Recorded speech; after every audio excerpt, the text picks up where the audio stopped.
سارا سونا اور چاندی دے دیا میر خسرو نے اور جوتی کو خرید لیا میر خسرو نے. اور خریدنے کے بعد اب وہ اپنے گھر چلا, اس کا بھی کام مر گیا, اس کا بھی کام مر گیا. کیوں؟ اس لیے کہ نظام الدین محبوب الہی کی ایک جوتی تھی اور آپ نے فرمایا تھا یہ جوتی لے جا تیرے بچوں کی شادی ہو جائے گی. وہ ایک جوتی لے کر کے آئے تھے, بس جوتی لا کر کے بعد جنگل میں بیٹھ گئے اور بیٹھے بیٹھے جھومتے جا رہے تھے, جھومتے جا رہے تھے, جوتی کو چومتے جا رہے تھے اور کہتے جا رہے تھے جب ان کے گدا بھر دیتے ہیں شاہان زمانہ کی جھولی, محتاج کا جب یہ عالم ہے مختار کا عالم کیا ہوگا. جھومتے جا رہے تھے, جوتی کو چومتے جا رہے تھے, جوتی کو بیچ دیا, بیچنے کے بعد سونا چاندی لے لیا, نظام الدین محبوب الہی کی جوتی کو دے دیا. ادھر یہ اپنے گھر کی طرف نکلا ہے غریب, اور ادھر میر خسرو نے وہ جوتی اٹھائی اور اپنے عوامے میں رکھ کر کے باندھ لی. اب امیر خسرو آئے ہیں دلی کی سرزمین پر, اور جیسے ہی دلی کی سرزمین پر آئے, آنے کے بعد سب سے پہلے اپنے پیر کی بارگاہ میں پہنچے, کیونکہ پہنچنا تو ضروری تھا, کیونکہ مشاعرہ بلر کیا تھا, مشاعرہ جیت کر کے آئے تھے.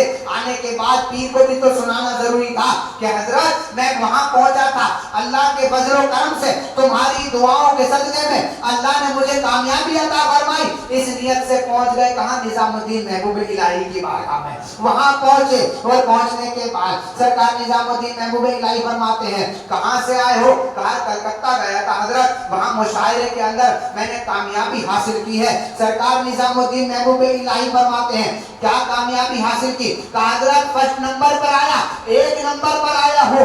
کہا تو ہمارے لیے کیا لے کر کے آئے ہو, ہمارے لیے کچھ انعام لے کر کے آئے ہو میر خسرو. تو میر خسرو کہتے ہیں, میر خسرو کہتے ہیں سیدی آقائی مولائی, بات یہ ہے کہ آپ کے لیے انعام تو لایا ہوں, مگر انعام میرا, میں بہت چھوٹا آدمی ہوں اور میرا چھوٹا سا انعام آپ کی بارگاہ میں قبول ہو سکتا ہے. نظام الدین محبوب الہی کہتے ہیں ہاں قبول ہو جائے گا, بتاؤ کیا انعام لے کر کے آئے ہو. نظام الدین محبوب الہی کی بارگاہ میں امیر خسرو نے امامہ کھولا, اور کھولنے کے بعد اب کیا دیتے ہیں نظام الدین محبوب الہی کہ وہی جوتی جو ایک غریب کو دی تھی وہ میر خسرو کے سر پر بندھی ہے. نظام الدین محبوب الہی کہتے ہیں ارے یہ جوتی تو میری ہے, تجھے کہاں سے مل گئی. کہا حضور مجھے جو انعام سونا چاندی ملا تھا میں نے اس غریب کو دے دیا, میں نے آپ کی جوتی کو خرید لیا. سبحان اللہ, آپ کی جوتی کو میں نے خرید لیا. تو نظام الدین محبوب الہی فرماتے ہیں سودا بہت سستا مل گیا, ہاں بہت سستا سودا مل گیا. اتنی قیمت کی جوتی تھی تمہیں خالی سونے چاندی میں مل گئی. اس جوتی کی قیمت تو یہاں بھی لگتی ہے, قیامت کے دن بزم محشر بھی لگے گی. یہ تو بلیوں کی جوتی ہے. سبحان اللہ. میں ایک محبت آپ کو بتا رہا ہوں, بات محبت پہ چل رہی ہے کہ پیر و مرشد سے محبت کیسی ہونا چاہیے.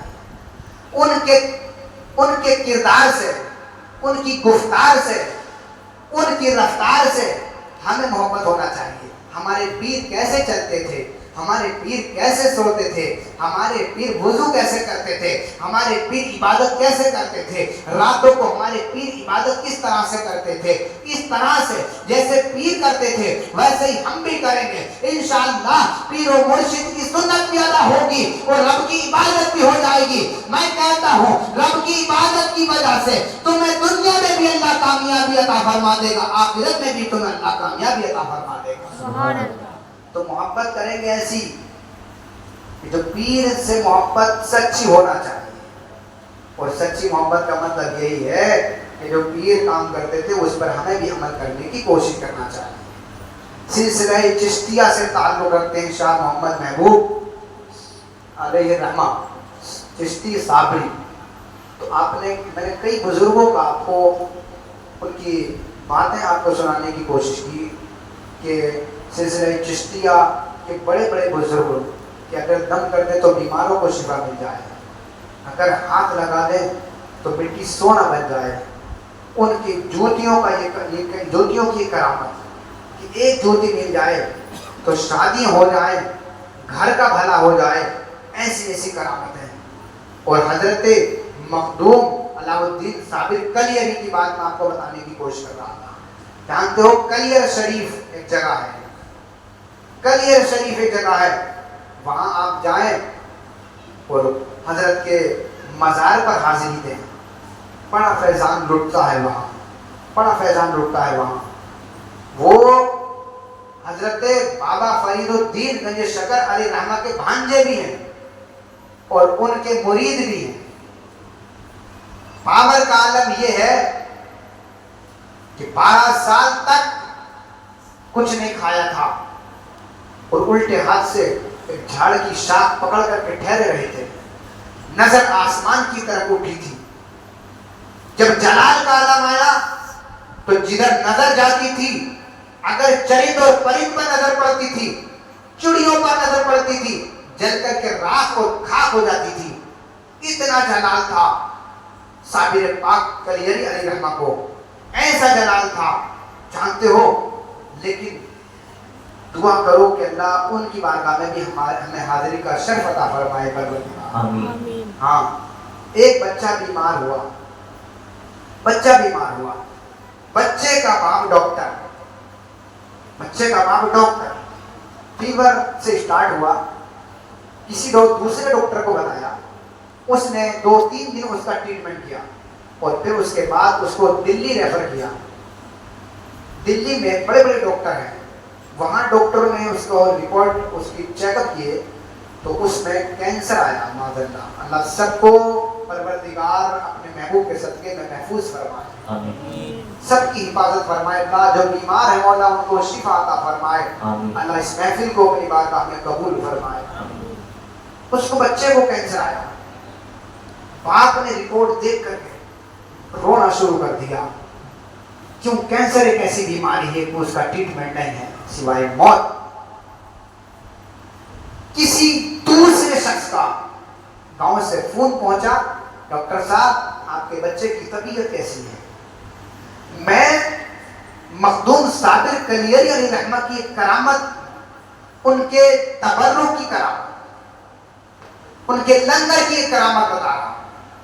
ہاں, جو اللہ والوں کا لنگر کھاتا ہے ان کا تبرک اگر کوئی کھا لیتا ہے اللہ اسے بھی شفا عطا فرما دیتا ہے. ہاں, ہم یہ کھاتے ہیں نا کھانا, یہ بھی تو کسی اللہ والے کی یاد میں ہے. ہاں, اچھی اور سچی نیت کر کے کھاؤ گے انشاءاللہ بیماروں کو شفا مل جائے گی پروردگار کے حکم سے. سبحان اللہ.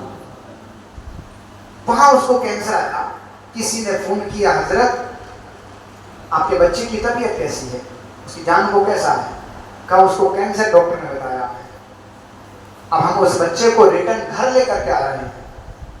ادھر سے گاؤں والے نے کہا کہ تم گھر نہیں جانا, صابر پاک کلیری کی بارگاہ میں آ جانا. سبحان اللہ. یہ جو میں بتا رہا ہوں ابھی وہ لوگ زندہ ہیں, ان سے معلوم کر سکتے ہیں. میں آپ کو بات بتا رہا ہوں, ان کے بچے کے جو ڈاکٹر تھے ان کے بچے کے ساتھ یہ معاملہ ہے. وہاں مخدوم علاؤ الدین صابر کلیری کی بارگاہ میں آ جانا. وہ آئے اور کہا وہاں آنے کے بعد تمہیں ہوٹل کا کھانا نہیں کھانا, کہیں دوسری جگہ سے کھانا نہیں کھانا, اپنے گھر سے منگا کر کے کھانے کا انتظام نہیں کرنا. نہیں, صابر پاک کا لنگر چلتا ہے, اسی کو اپنے بچے کو کھلانا, اسی کو تم کھا لینا, انشاءاللہ بچے کو شفا مل جائے گی. سبحان اللہ. اتنا سنا تو پھر گھر کا رخ چھوڑ دیا اور صابر پاک کی طرف کو منہ موڑ دیا. آئے کہاں؟ کلیر شریف. اور وہاں آنے کے بعد اب اس بچے کا کیا کرنا ہے, کیا کرنا ہے کچھ سمجھ میں نہیں آتا. مگر وہ بات یاد تھی کہ بچے کو لنگر کھلانا, بچے کو صابر پاک کا لنگر ان کا تبرک کھلانا, دوسرا کوئی کھانا نہیں کھلانا. اب اس کے ماں باپ یہ انتظار میں رہتے تھے, یہ انتظار میں رہتے تھے کہ کب لنگر ملے گا, ہم اپنے بچے کو لا کر کے کھلائیں گے, ہمارے بچے کو شفا ملے گی. ایک دن گزر گیا, 2 دن گزر گئے, 3 دن گزر گئے. جب بھی کھانا لنگر ملتا وہ لے کر کے آتے اور پھر اپنے بچے کو کھلاتے. 1 2 3 دن گزر گئے, تقریباً 7 دن گزر گئے. 7 دن کے بعد بچے کے اندر کچھ روح, کچھ روحانی طاقت پیدا ہو گئی. اب بچہ اٹھتا.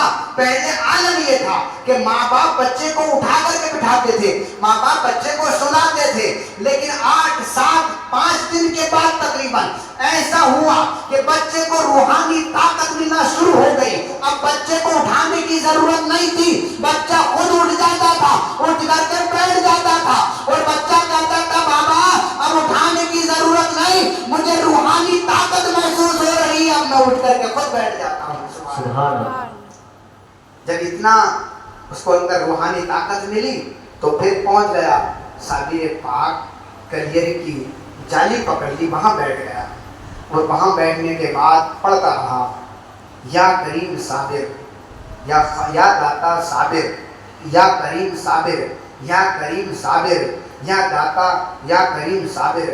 پڑھتا رہا المدد المدد, پڑھتا رہا. پڑھتے پڑھتے جب تھک جاتا ماں باپ کو اٹھا کر کے لا کر کے بستر پر سلا دیتے تھے. یہی عمل رہا, چلتا رہا چلتا رہا. اللہ نے ایک وقت وہ آیا کہ اتنی شفا دے دی پروردگار عالم میں کہ اب صرف اٹھ کر کے نہیں بیٹھتا تھا بلکہ اٹھ کر کے چلتا تھا, دوڑتا تھا. اللہ نے صابر پاک کے لنگر سے اس کو ایسی شفا عطا فرمائی کہ اٹھ کر کے چلنے لگا, اٹھ کر کے دوڑنا شروع ہو گیا. سبحان اللہ. یہ مخدوم علاؤ الدین صابر کلیری کے لنگر کی کرامت ہے, صابری سلسلہ.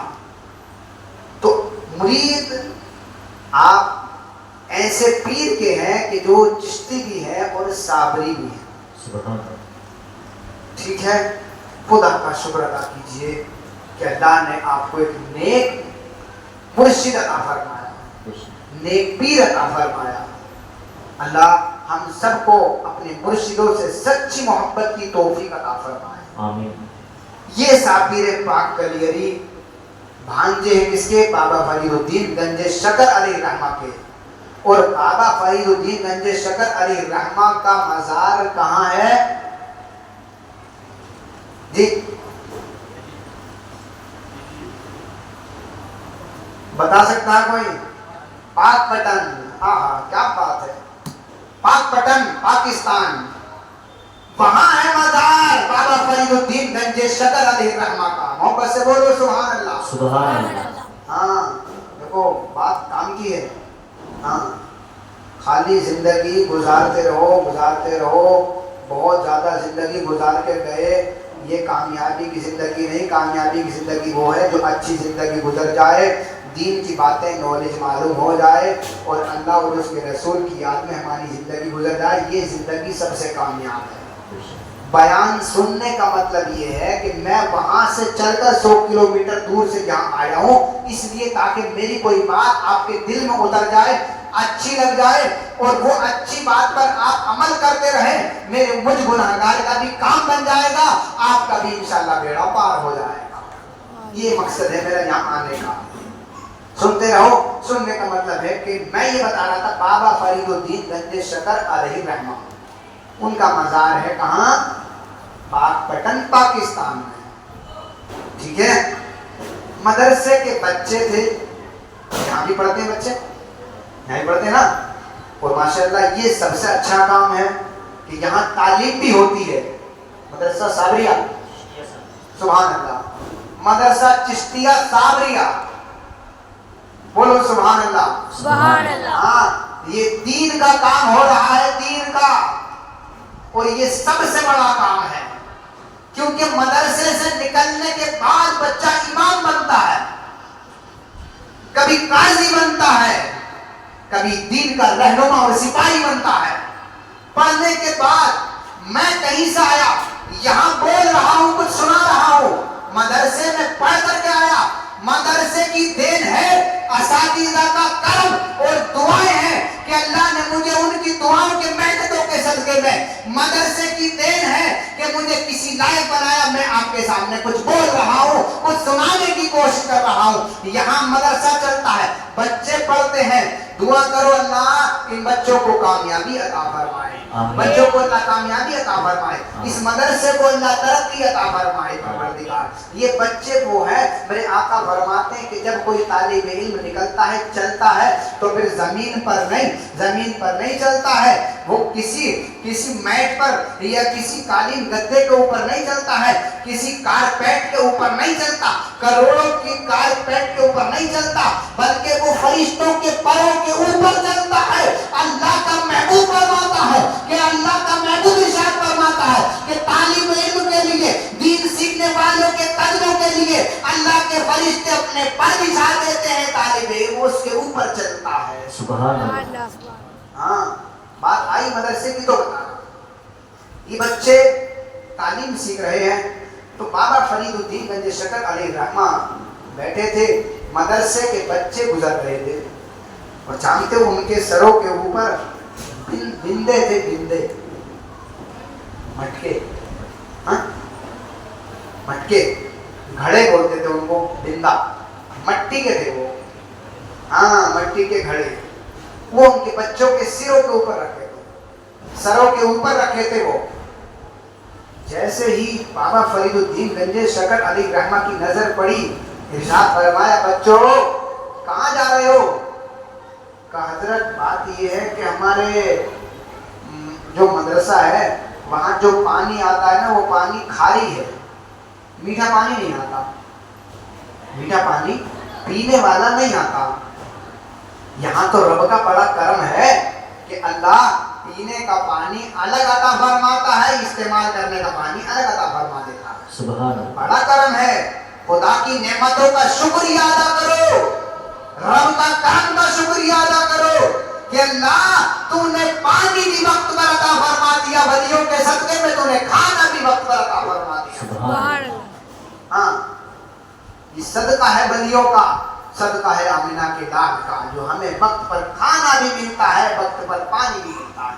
ہمارے عمل ہے اس لائق، ہمارے عمل ہے کہ کھانا مل جائے، اس لائق ہمارے عمل ہے کہ پانی مل جائے، اس لائق ہمارے عمل ہے کہ ہمیں سانس لینے کا موقع مل جائے۔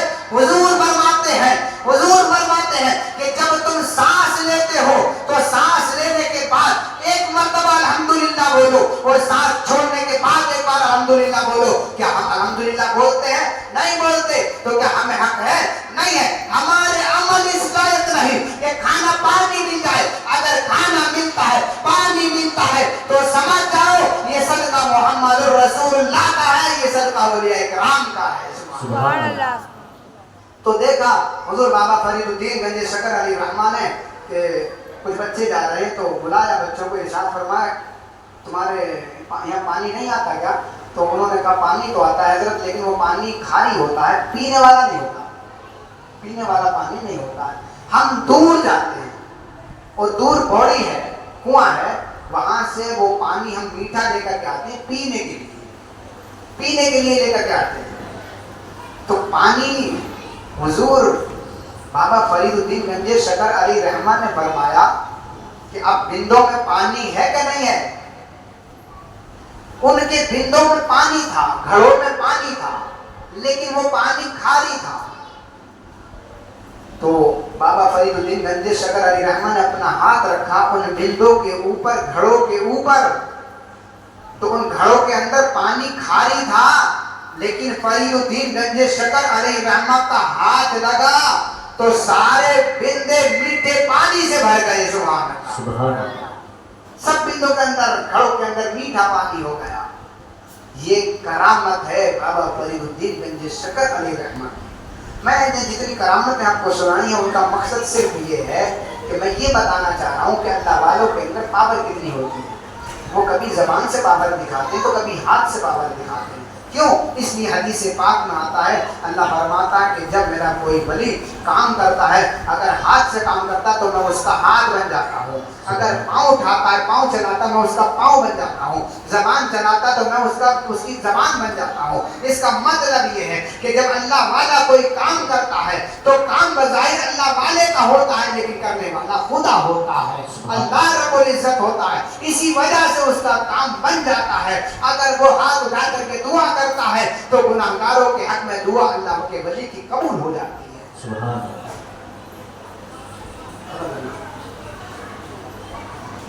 تو اب مطلب یہ ہے، میں یہ آپ کو سنانا چاہ رہا ہوں کہ جتنے اللہ کے ولی گزرے ہیں، اللہ والے گزرے ہیں، ان کے اندر جو پاور آئی ہے، وہ اس کی وجہ یہ ہے کہ اللہ نے اپنے محبوب سے قرب حاصل کرنے کی وجہ سے پاور عطا فرمائی ہے، اور ان کی عبادت کی وجہ سے، ان کو قرب کی وجہ سے، عبادت کی وجہ سے اللہ نے ان کو یہ پاور عطا فرمائی ہے۔ خواجہ غریب نواز علیہ الرحمہ کو جو کرامتیں ملی ہیں وہ اس وجہ سے کہ حضور سے بڑے قریب تھے، رب کے محبوب سے بڑا قریبی رشتہ تھا، اللہ نے پھر یہ مقام عطا فرمایا۔ غوث اعظم کا خدا کے محبوب سے کتنا قریب رشتہ تھا، کتنا قریب، کتنا خاص رشتہ تھا کہ اللہ نے ان کو غوثیت کی منزل پر فائز فرما دیا، اور پھر اللہ نے یہ ان کے اندر پاور عطا فرمائی کہ زمین پر ٹھہرتے تھے اور لوہے محفوظ تک پڑھ لیتے تھے۔ سبحان اللہ۔ ہاں، امیر خسرو کی بات میں نے آپ کو سنائی، ایسے مرید ہیں، فنا فی الشیخ ہیں کہ پیر کی یاد میں ہر وقت مست رہتے تھے۔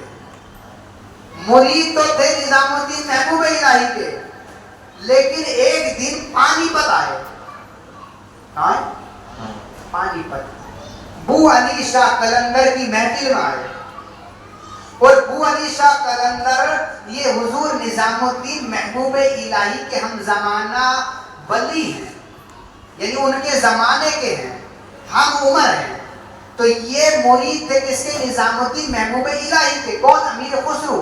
لیکن جمعرات محفل لگتی تھی بو علی شاہ قلندر کے یہاں، ٹھیک ہے، بو علی شاہ قلندر کے یہاں محفل لگتی تھی، اس محفل میں آئے۔ محفل میں ہوتا کیا تھا، چلتا کیا تھا؟ محفل میں یہ چلتا تھا کہ محفل اور مجلس جب لگتی تھی، جب مجلس ختم ہو جاتی تھی، محفل ختم ہو جاتی تھی، اس کے بعد بو علی شاہ قلندر سب کو فرماتے تھے اپنی اپنی آنکھیں بند کر لو، سب اپنی اپنی آنکھیں بند کرتے تھے، اور پھر بو علی شاہ قلندر ڈائریکٹ حضور کا دیدار کراتے تھے۔ سبحان اللہ، ڈائریکٹ دیدار کراتے تھے۔ تو جب امیر خسرو آئے اور جب سب کو کہا، بو علی شاہ قلندر نے بھی سب اپنی آنکھیں بند کرو، سب نے اپنی اپنی آنکھیں بند کی، اور پھر بو علی شاہ قلندر نے حضور کا دیدار کرایا۔ تو امیر خسرو بھی وہاں دیدار میں تھے، اور بھی بہت ولی تھے۔ جب دیدار سے فارغ ہوئے تو حضرت بو علی شاہ قلندر کہتے ہیں امیر خسرو کو، امیر خسرو کیا ہم نے تو بہت کچھ دیکھا، بہت ولیوں کو وہاں دیکھا، اولیاء اکرام تو بہت تھے، لیکن تمہارے پیر تو نظر نہیں آئے، تمہارے پیر تو ہمیں نظر نہیں آئے۔ جب امیر خسرو سے اتنی بات کہی تو یہ بات دل کو لگ گئی کہ یار بہت ولی تھے، بہت پیر تھے، ہمارے پیر نظر نہیں آئے۔ یہ غمگین ہو کر کے اور یہ پہنچ گئے اپنے پیر مرشد نظام الدین محبوب الہی کی بارگاہ میں۔ وہاں پہنچنے کے بعد کہا حضرت میں بو علی شاہ قلندر کی محفل میں گیا تھا، وہاں جانے کے بعد بو علی شاہ قلندر میں جمعرات وہاں محفل سجتی ہے، مجلس لگتی ہے، میں جمعرات کے دن وہاں پہنچا، بو علی شاہ قلندر نے کہا آنکھیں بند کرو، میں نے آنکھیں بند کی، انہوں نے ڈائریکٹ بالکل سیدھا مصطفیٰ کا دیدار کرا دیا۔ وہاں ہم نے دیدار کیا، بہت ولی تھے، اولیاء کرام تھے، لیکن جب محفل ختم ہوئی تو بو علی شاہ قلندر نے کہا یہاں تو بہت ولی ہیں لیکن تمہارے پیر نظر نہیں آئے۔ یہ اپنے پیر سے شکایت کی امیر خسرو نے۔ نظام الدین محبوب الہی نے فرمایا ٹینشن کی ضرورت نہیں ہے، اب کی بار پھر محفل لگے گی، پھر جانا مجلس میں، اور پھر بو علی شاہ قلندر سے نہ پوچھنا میرے پیر کہاں ہیں، پھر ڈائریکٹ حضور سے معلوم کرنا میرے پیر کہاں ہیں۔ سبحان اللہ۔ اب کی بار محفل لگی، بو علی شاہ قلندر نے آنکھیں بند کرو، سب نے آنکھوں کو موچھ لیا، آنکھیں بند کر لی، ڈائریکٹ حضور کا دیدار کرایا۔ جیسے حضور کا دیدار کرایا میرے خسرو نے حضور کی بارگاہ میں عرض کیا یا رسول اللہ میرے پیر کہاں ہیں؟ تو آقا نے ارشاد فرمایا ایک منزل اوپر چڑھ جاؤ. بولو یار قاری صاحب درگھٹ بولو سبحان اللہ. ہاں. تو کہا ذرا ایک منزل اوپر چڑھ جاؤ. میرے خسرو کہتے ہیں میں ایک منزل اوپر چڑھ گیا. وہاں حضور کا دیدار ہوا لیکن میرے پیر نظر نہیں آئے. میں نے حضور سے معلوم کیا آقا میرے پیر نظام الدین الہی کہاں ہے؟ تو حضور نے ارشاد فرمایا ایک منزل اور اوپر چڑھ جا. میں یہ بتا رہا ہوں کہ غوث اعظم کو اتنا قرب تھا حضور سے کہ اللہ نے حضور کے صدقے میں اللہ نے غوث اعظم کو مقام غوثیت عطا فرمایا. سبحان اللہ. تو دیکھو آپ دیکھیے کہ جتنی منزل اوپر جاتے تھے اتنے ہی لوگ کم ہو جاتے تھے. تو منزل چڑھ گئے, دیدار ہوا میرے آقا کا. تو میرے خسرو کہنے لگے یا رسول اللہ یہاں بہت سے اولیاء کرام ہیں میرے پیر نظر نہیں آتے, پیر کہاں ہیں؟ تو آقا نے ارشاد فرمایا ایک منزل اور اوپر چڑھ جا. بولو سبحان اللہ. سبحان اللہ. ایک منزل اور اوپر چڑھ جا. یار پیر کی تلاش تھی نا, مرشد کی تلاش تھی نا. تو پیر کا دیوانہ ایسا ہونا چاہیے کہ پیر جہاں ہو چل کر کے ان کے قدموں میں پہنچ جائے. سبحان اللہ. ہاں ایسا مرید ہونا چاہیے. تو پیر کی چاہت ایسی ہونا چاہیے.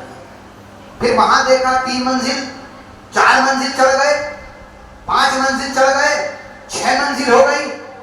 6ویں منزل پہ جا کر کے آیا حضور کا دیدار ہوا. عرض کی یا رسول اللہ میرے پیر نظر نہیں آتے, میرے پیر کہاں ہیں؟ 6 منزل ہو گئی, لوگ بہت کم ہو گئے, لوگ بہت کم ہو گئے. تو دیکھا 6ویں منزل پر تو حضور سے معلوم کیا میرے پیر کہاں ہیں. آقا نے ارشاد فرمایا ایک منزل اور اوپر چڑھ جا. 7 منزل اوپر چڑھ گئے, 7 منزل اوپر چڑھ گئے. وہاں جا کر کے جب دیکھا تو نظام الدین محبوب ایک بزرگ بیچ میں بیٹھے تھے اور ایک بزرگ رائٹ طرف بیٹھے تھے, ایک لیفٹ طرف بیٹھے تھے. جب دیکھا وہاں جا کر کے تو اپنے پیر کا جلوہ نظر آیا. نظام الدین محبوب الہی کو دیکھا تو معلوم کیا کہ آقا آپ کی رائٹ طرف جو بیٹھے تھے وہ کون تھے اور جو لیفٹ طرف بیٹھے تھے وہ کون تھے.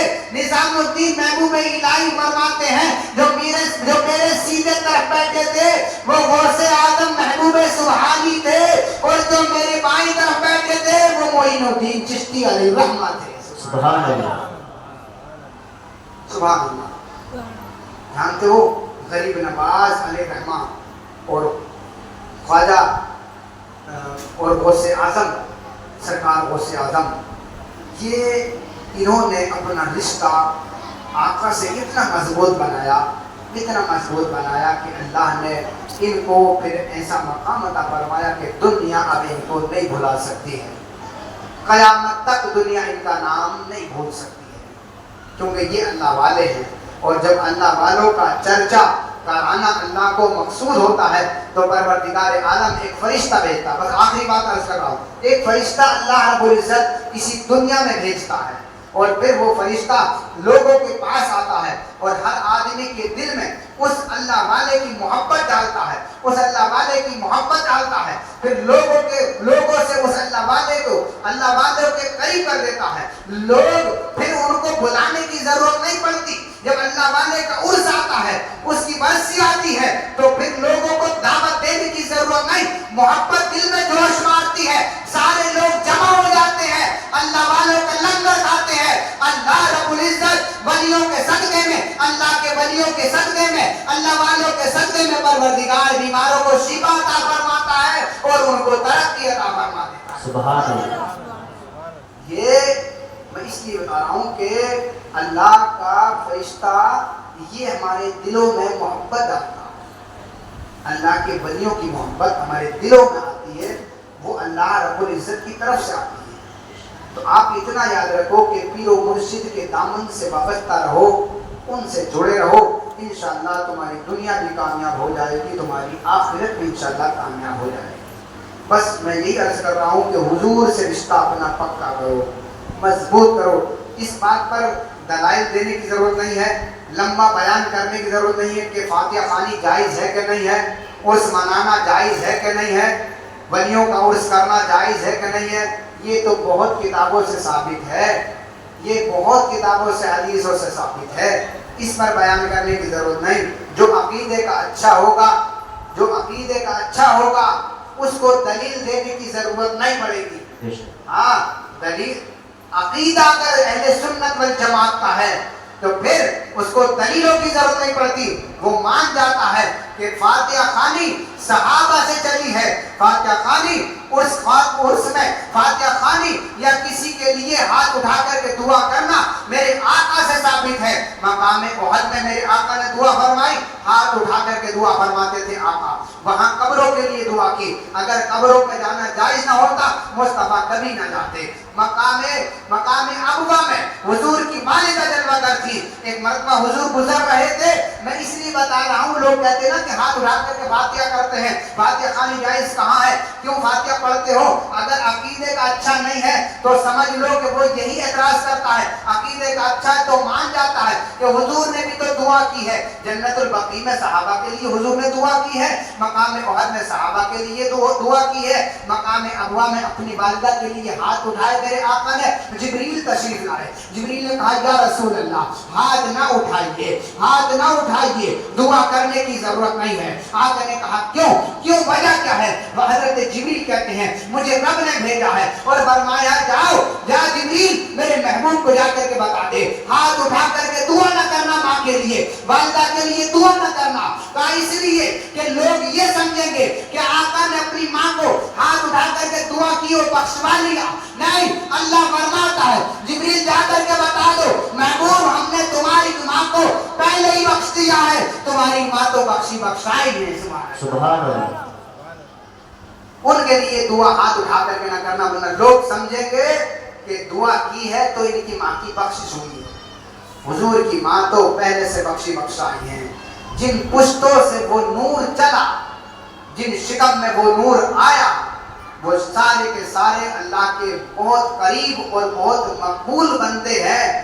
سب کی مغفرت پہلے ہی ہو چکی ہے. ان کے لیے دعا ہاتھ اٹھا کر کے دعا کرنے کی اس واسطے ضرورت نہیں کہ ان کی مغفرت کرائی جائے, نہیں, بس اس لیے دعا کرتے ہیں کہ اللہ ان کے درجوں کو اور بلند عطا فرما. پھول ڈالتے ہیں, پھول کی چادر پیش کرتے ہیں, اس وجہ سے نہیں کہ یہ گناہگار تھے, یہ بدکار تھے, اس وجہ سے نہیں کہ ان کی مغفرت ہم کرا رہے ہیں. پھول یہ جب تک کچا رہتا ہے تب تک یہ تسبیح پڑھتا رہتا ہے. اس کی وجہ سے اللہ پھول والوں کو, قبر والوں کو اللہ اور درجے بلند عطا فرماتا ہے.